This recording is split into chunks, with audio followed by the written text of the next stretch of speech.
From our archives, the Billy Graham Classics.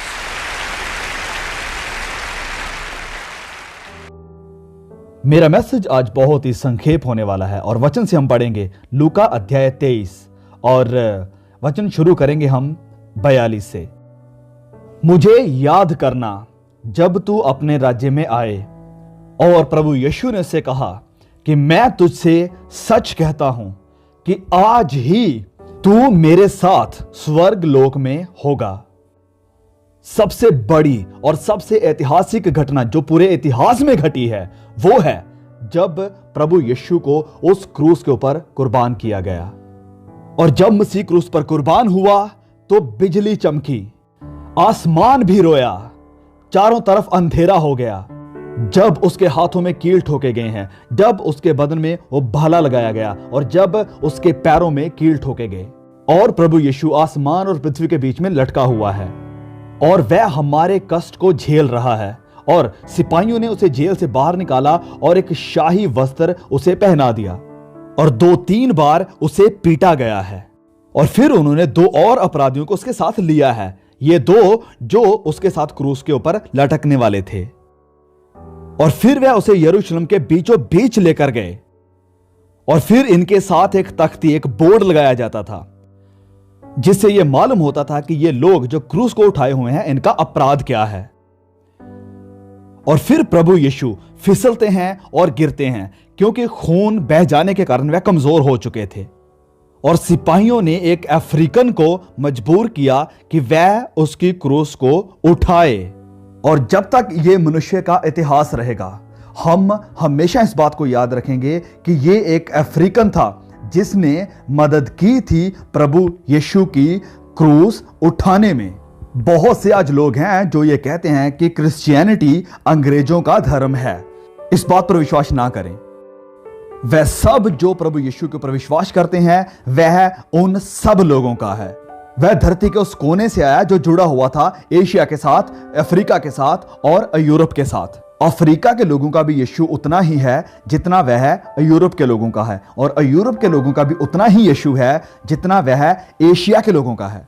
प्रभु यीशु सबका है, वह सारी दुनिया के लिए आया। और ये अफ्रीकन प्रभु यीशु की मदद करता है उसकी क्रूस को उठाने के लिए। और फिर जब प्रभु यीशु के इस पहाड़ गोलगोथा के ऊपर लेकर आया गया तो सिपाहियों ने अपना काम करना शुरू कर दिया। उन्होंने कील उसके हाथों पर ठोके। ये 2 अपराधी, ये 2 डाकू जो उसके साथ क्रूस पर चढ़ाए गए हैं, वह चिल्ला रहे हैं, वह शोर मचा रहे हैं, बातें कर रहे हैं और रो रहे हैं। लेकिन प्रभु यीशु के साथ ऐसा कुछ भी नहीं है। और फिर इन रोमी सिपाहियों ने पित्त मिलाया हुआ एक दाखरस लिया और इन अपराधियों को देना शुरू किया। इन दोनों ने तो इसे ले लिया, लेकिन उन्होंने जब ऑफर किया यीशु को तो उसने मना कर दिया, क्योंकि वह प्रभु यीशु पी रहा था हमारी जगह पर मौत के इस बहुत ही कड़वे प्याले को। वह हमारी सारी सजा को अपने ऊपर झेल रहा था, यह दिखाते हुए कि परमेश्वर सारी दुनिया से कितना प्यार करते हैं और सारे संसार को माफ करेंगे प्रभु यीशु के द्वारा जो उसने किया। लोग जो वहां देख रहे थे वह हंस रहे थे और मजाक बना रहे थे और कहते थे टॉन्ट मारते हुए, किसने दूसरों को बचाया अब वह अपने आप को भी बचा ले। नीचे आ जाओ, तूने तो बड़े चमत्कार किए हैं, एक चमत्कार और दिखा दो। तूने तो मुर्दा लाजर को जिंदा कर दिया था, एक विधवा के बेटे को भी जिंदा कर दिया था, अब अपने लिए भी ये चमत्कार करो। लेकिन ये सब लोग, इनकी आंखों के ऊपर पर्दा आया हुआ है। वह नहीं जानते हैं कि यीशु की यह कुर्बानी कितनी जरूरी है और पिता ने यह चाहा है कि यीशु ऐसे मरे। और इस कुर्बानी के द्वारा ही है कि सारी दुनिया के लिए अब निजात का रास्ता खुला है। इंसानों के लिए दूसरा कोई और नाम नहीं है जिसके द्वारा हम उद्धार को पा सकते हैं। दूसरा कोई भी रास्ता नहीं है। प्रेरित पौलुस बहुत ही पढ़ा लिखा इंसान था, मसीही इतिहास का बहुत ही ब्रिलियंट और प्रभावशाली व्यक्ति। और ये पौलुस कुरिन्थिया में गया। अन्य जाति, पढ़े लिखे, अनैतिक कुरिन्थिया के लोग, पुराने समय में यूनिवर्सिटी का सेंटर था ये। और पौलुस इन कुरिन्थियों से कहता है कि क्योंकि मैंने ठान लिया था कि तुम्हारे बीच यीशु मसीह वरन क्रूस पर चढ़ाए हुए मसीह को छोड़ और किसी बात को ना जानूं। क्यों पौलुस ने ऐसा कहा था? उसने ऐसा इसलिए कहा क्योंकि खुदा ने सारी कायनात के रहस्यों को इस क्रूस में छिपा रखा है। एकमात्र रास्ता जिससे कि यह सारी दुनिया खुदा के साथ मिलाप कर सकती है, वो रास्ता क्रूस का रास्ता है। एकमात्र रास्ता जिससे कि आप स्वर्ग में जा सकते हैं, वो सिर्फ क्रूस का रास्ता है। और अगर खुदावंद यीशु मसीह क्रूस के ऊपर ना गए होते तो आपके गुनाह कभी भी माफ नहीं हो सकते थे, आप स्वर्ग में भी ना जा पाते और इस दुनिया की मुश्किलों का भी कोई सलूशन ना होता।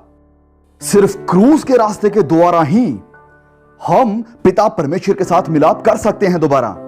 और इसीलिए यह जरूरी था कि प्रभु यीशु क्रूस के ऊपर लटका रहे, क्योंकि देखिए, इंसान परमेश्वर के खिलाफ विरोध करते आया है। आदम और हवा ने अदन में खुदा का विरोध किया और तब से लेकर हर इंसान ने खुदा की व्यवस्था को तोड़ा है और उसके खिलाफ गुनाह किया है।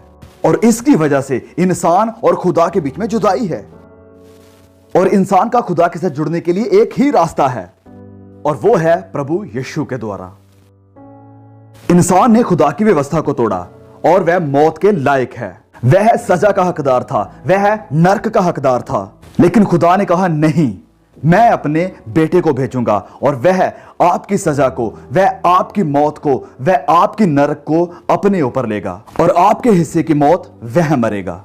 और अगर आप मेरे इस बेटे पर ईमान लाते हैं तो मैं आपके गुनाहों को माफ कर दूंगा, मैं आपकी जिंदगी को बदल दूंगा और आपको अंदरूनी शांति, आनंद और संतुष्टि दूंगा जिसे कि आप कहीं और नहीं पा सकते। तो प्रभु यीशु उस क्रूस के ऊपर बलिदान हो रहे थे आपके गुनाहों के लिए। हां, आपके गुनाहों के लिए।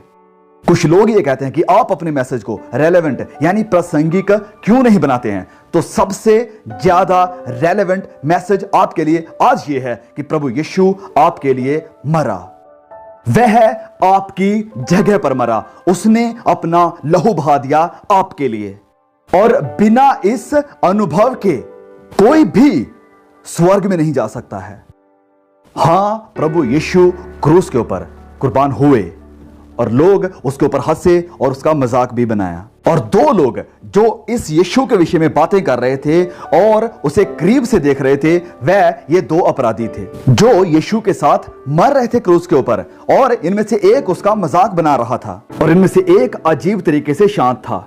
और आखिरकार ये एक जो शांत था मुड़ा और झिड़का इस अपराधी को, इस दूसरे डाकू को, और कहा कि हम तो न्याय अनुसार दंड पा रहे हैं, हम तो इस लायक हैं कि हमें क्रूस दी जाए, लेकिन ये बीच वाला इस लायक नहीं है। ये तो अच्छा इंसान है, वह तो बेटा है खुदा का। और फिर वह यीशु की तरफ मुड़ा और प्रभु यीशु से बहुत ही अजीब, बहुत ही हैरान कर देने वाली और बहुत ही महत्वपूर्ण बात कही। उसने कहा, मुझे याद रखना जब तू अपने राज्य में आए, मुझे याद रखना प्रभु। और फिर प्रभु यीशु ने मनुष्य के इतिहास के बहुत ही आश्चर्यजनक, एस्टॉन्डिंग जवाब को दिया। यहां पर स्वर्ग में फरिश्ते भी हैरान हो गए होंगे, हिल गए होंगे इस जवाब को सुनकर। जब उन्होंने सुना प्रभु यीशु के इस जवाब को, प्रभु यीशु ने कहा कि आज ही तू मेरे साथ स्वर्ग लोक में होगा।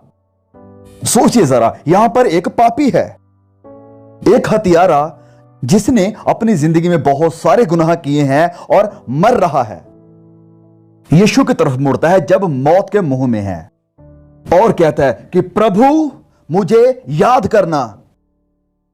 उसने यह भी नहीं कहा कि प्रभु मुझे माफ कर दो, उसने यह भी नहीं कहा था कि प्रभु मुझे अपने साथ स्वर्ग में लेकर जाना, उसने यह नहीं कहा कि प्रभु मुझे प्रेफर कर देना।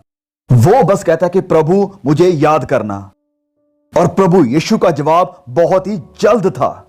उसने कहा कि आज ही तू मेरे साथ स्वर्ग लोक में होगा। और मैं कहना चाहता हूं आप सबको जो ये कहते हैं कि हम एक पल में नहीं बच सकते हैं और ये कि आप निजात नहीं पा सकते हैं इस पल में, इस बारिश में, इस मैदान में, और ये कि आपकी जिंदगी आज से बदल नहीं सकती है। पढ़िए आप नए नियम में लोगों को जिनका सामना प्रभु यीशु के साथ हुआ। यहां पर बहुत से ऐसे लोग हैं जो यहां इस बारिश में आए हैं। आपने कभी नहीं सोचा था कि आप प्रभु यीशु से मिलेंगे। आप शायद उत्सुकता के साथ यहां पर आए होंगे, या आपकी बस लेट हो गई होगी, या आप अपने दोस्त के साथ यहां पर आए हैं, या आपने किसी से वादा किया कि मैं आपके साथ चलूंगा, या आप इस कॉलेज में स्टूडेंट होंगे। बहुत से लोग नए नियम में जिन्होंने प्रभु यीशु को रिसीव किया, उन्होंने इसकी प्लानिंग नहीं की थी। उन्होंने कभी नहीं सोचा था कि उनकी जिंदगी इस तरह से बदल जाएगी। यह अपराधी जो क्रूस के ऊपर है, वह बंदी गृह में था। वह जानता था कि उसे क्रूस के ऊपर चढ़ाया जाएगा क्योंकि वह इसके हकदार है। वह नहीं जानता था कि क्रूसिफिक्शन की वह रात आने से पहले उस दिन वह स्वर्गलोक में होगा। वह तो सजा का हकदार था, वह तो नरक के लायक था। मैं एक दिन उस इंसान से जरूर मिलूंगा स्वर्ग में परमेश्वर के अनुग्रह के द्वारा। वह अपने भले कामों के द्वारा नहीं बचाया गया और बपतिस्मा लेने के लिए भी उसके पास टाइम नहीं था। कुछ भी करने के लिए उसके पास टाइम नहीं है, लेकिन वह स्वर्गलोक में है। यह है परमेश्वर का अनुग्रह और उसकी दया। और मैं आपको बताना चाहता हूं कि इंसानी भाषाओं का सबसे महत्वपूर्ण शब्द है माफी। उस दिन प्रभु यीशु ने इसके सारे गुनाहों को माफ कर दिया जो भी इसने किए थे। उसे पूरी तरह से पाक साफ कर दिया और वह अब स्वर्गलोक में है। 3 बातें हैं इस अध्याय के बारे में। सारा सुसमाचार इसमें है। यहां पश्चाताप है।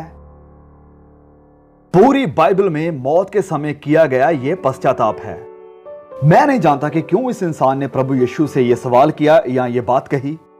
शायद उस दुआ को सुनकर जो प्रभु यीशु ने की कि पिता इन्हें माफ कर, क्योंकि ये नहीं जानते कि ये क्या कर रहे हैं। या शायद इस बात को सुनकर जो प्रभु यीशु ने कही यूहन्ना से अपनी मां के बारे में।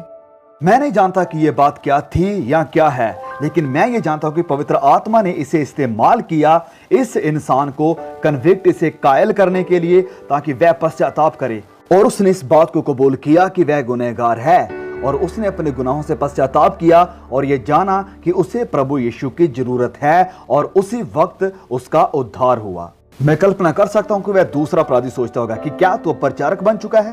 क्या याद नहीं कि कैसे हमने चोरियां की है? क्या तू भूल गया कि कैसे हमने उस इंसान को मारा था? क्या तू भूल गया कि कैसे तूने उस औरत पर अत्याचार किया था? उस लूट को भूल गया?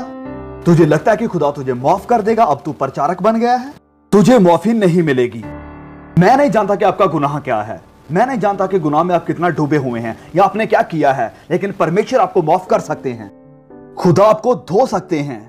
प्रभु यीशु आज रात आपको एक नया इंसान बना सकते हैं अगर आप विश्वास उस पर करते हैं तो। हाँ, उसने पश्चाताप किया, लेकिन जो दूसरी बात उसने की वो था विश्वास। पवित्र बाइबल कहती है कि अगर अपने हृदय में यह विश्वास कर लें कि परमेश्वर ने उसे मुर्दों में से जिलाया है तो हम उद्धार पाएंगे। फिर यह वचन हमसे कहता है तुम प्रभु यीशु पर ईमान लाओ और तुम नजात को पाओगे। फिर लिखा कि जिन्होंने उसे ग्रहण किया उसने उन्हें अपने बेटे और बेटियां होने का हक दिया, जिन्होंने उसके नाम के ऊपर विश्वास किया। बस पश्चाताप करो और विश्वास करो और फिर तुम्हारा उद्धार होगा। उसने कहा कि प्रभु जब तू अपने राज्य में आए, जैसे कि वह कल्पना कर रहा था खुदा के एक आने वाले राज्य की, और प्रभु यीशु ने उसे कहा आज अभी तेरा उद्धार होगा। आज अभी आप अनंत जिंदगी को पा सकते हैं। आप प्रभु यीशु के ऊपर विश्वास कर सकते हैं आज और अभी।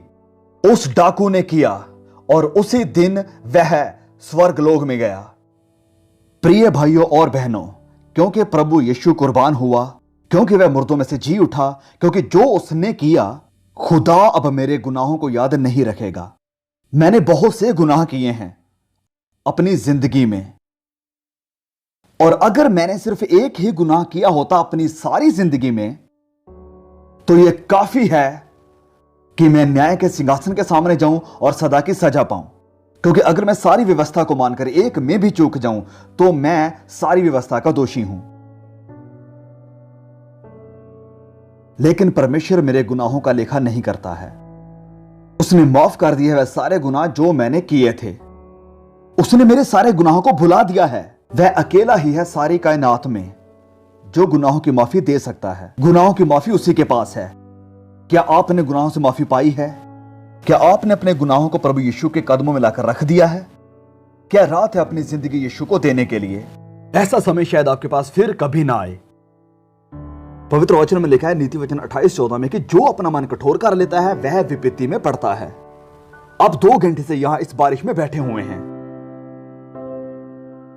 बहुत से लोग आप में से पूरी तरह से भीग चुके हैं। आप यहां बैठे रहे हैं क्योंकि आप चाहते हैं कि आपके गुनाह माफ हो जाएं, और कुछ लोग प्रार्थना कर रहे हैं अपने दोस्तों के लिए जिन्हें प्रभु यीशु की जरूरत है।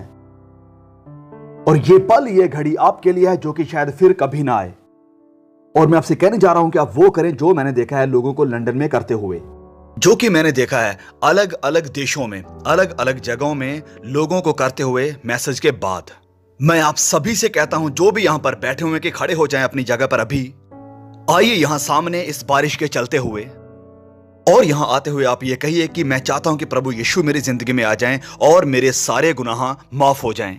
मैं जानना चाहता हूं कि मैं स्वर्ग जाऊंगा। मैं आज निश्चय करना चाहता हूं कि जब मैं न्याय के सामने खड़ा हूं तो मैं दोषी ना ठहरूं। मैं चाहता हूं कि मेरी जिंदगी प्रभु यीशु की सामर्थ के द्वारा बदल जाए। मैं कहता हूं आप सभी भाइयों को, बहनों को, जवानों को कि आइए, अब सामने आइए। परमेश्वर ने आपके साथ बात की है, आपको प्रभु यीशु की जरूरत है और ऐसे पल को आप कभी नहीं भूलेंगे। ओके, तो अब जबकि सब ये लोग कमिटमेंट के लिए, अपनी जिंदगी खुदा को देने के लिए सामने आ रहे हैं, तो मैं आपसे भी कहना चाहता हूं कि अगर आपने पूरी तरह से अपनी लाइफ को प्रभु यीशु के हाथों में नहीं दिया है, अगर आपकी जिंदगी में कोई भी गुनाह है और आपको लगता है कि ये बहुत बड़ा है, खुदा इसे माफ नहीं कर सकते हैं, तो प्लीज आज ही अपनी जिंदगी उसके हाथों में दे दीजिए, क्योंकि आपका गुनाह प्रभु यीशु की कुर्बानी से, उसके लहू से बड़ा नहीं है, उसकी सामर्थ से बड़ा नहीं है। उसका प्यार महान है, उसकी दया महान है। प्लीज अपने आप को खुदा के हाथों में दे दीजिए। और मैं कहना चाहता हूं कि बहुत से भाई बहन कहते हैं कि बिली ग्राहम का, पॉल वॉशर का और ऐसे महान प्रचारकों के वीडियोस को डब कीजिए, ट्रांसलेट कीजिए। सो इसके लिए बहुत ही टाइम लगता है, बहुत वक्त लगता है, और गर्मी भी थी और गर्मी की वजह से नहीं हो पा रहा था। अब कि जब मौसम चेंज हो चुका है, सो लगातार हम कोशिश करते रहेंगे कि बिली ग्राहम के, पॉल वॉशर के या और भी हमारे जो बढ़िया महान प्रचारक हैं, बिब्लिकली साउंड हैं, हम उनके मैसेजेस को, उनकी टीचिंग को आपके सामने लेकर आते रहें। प्लीज़ हमें आपकी सपोर्ट की बहुत ज़्यादा ज़रूरत है। आपकी सपोर्ट प्रार्थना की सपोर्ट है, आपकी सपोर्ट इन वीडियोस को, मैसेजेस को और भाइयों बहनों तक और लोगों तक पहुंचाने की ज़रूरत है। सो प्लीज़ वीडियोस को शेयर जरूर कीजिए, क्योंकि इसमें स्पेशली डबिंग में, ट्रांसलेटिंग में बहुत टाइम लगता है। इस वजह से प्लीज़ जो मेहनत कर रहे हैं, हम चाहते हैं कि ये मेहनत सिर्फ थोड़े से लोगों तक ही ना रहे, बल्कि बहुत से लोगों तक पहुँच सके। सो प्लीज़ आप सबसे मेरी रिक्वेस्ट है कि वीडियोज़ को ज़्यादा से ज़्यादा शेयर जरूर कीजिए। जल्द मिलेंगे एक और नए वीडियो के साथ। God bless you all, see you again.